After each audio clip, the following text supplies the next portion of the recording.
नमस्कार मित्रांनो, स्वागत आहे आपल्या चॅनलवरती. आणि आज आपण बघणार आहोत शेतकरी या विषयावर एक सुंदर असा एक निबंध. चला तर मग सुरुवात करूया. घाम गाळूनी शेतात, बीज अंकुर फुलती नव्याने, निसर्ग सदैव सोबत,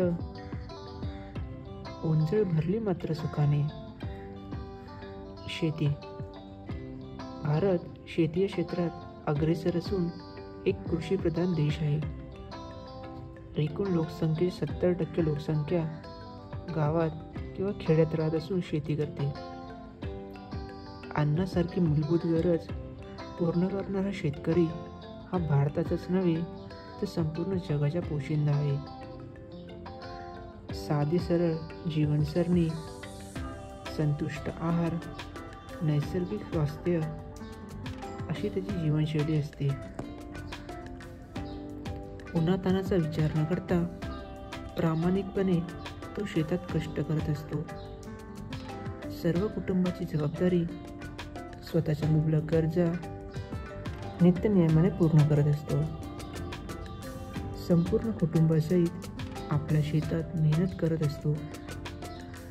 चटणी भाकर खाऊन निसर्गालाही न जुमानता आनंदाने जगत असतो. आजचा शेतकरी हा विविध प्रयोग करणारा, तांत्रिकरित्या सुदृढ होत चालला आहे. शेती पद्धतीत आधुनिक होणारे बदल यामुळे कृषी क्षेत्रात प्रगती होत चालली आहे. सर्व प्रकारच्या बाहेरदेशीय सोयी, उपकरणे, खतं, अवजारे ह्या उपलब्ध असल्यामुळे शेती रचनेला बदल हा खूप अविश्वसनीय आहे. अन्नासारखी मूलभूत गरज पूर्ण करणारा हा संपूर्ण सृष्टीचा मालक हा नेहमी रुबाबातच जगायला हवा.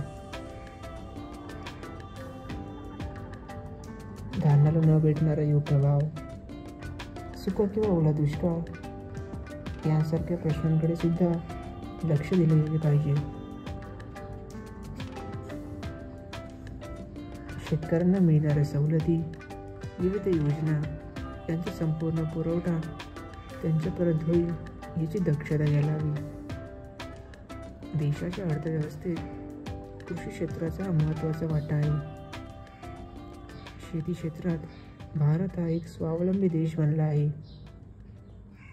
सुदृढ आणि आत्मनिर्भर हा आपला देश कृषी क्षेत्रात सुद्धा अव्वल स्थानी हवा.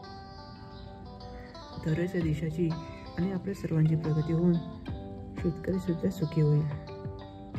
त्या दिशेकडे वाटचाल करून आपल्या देशाला एक वेगळ्याच उंच अशा प्रगतीपथावर घेऊन जाऊया ही विनंती. धन्यवाद.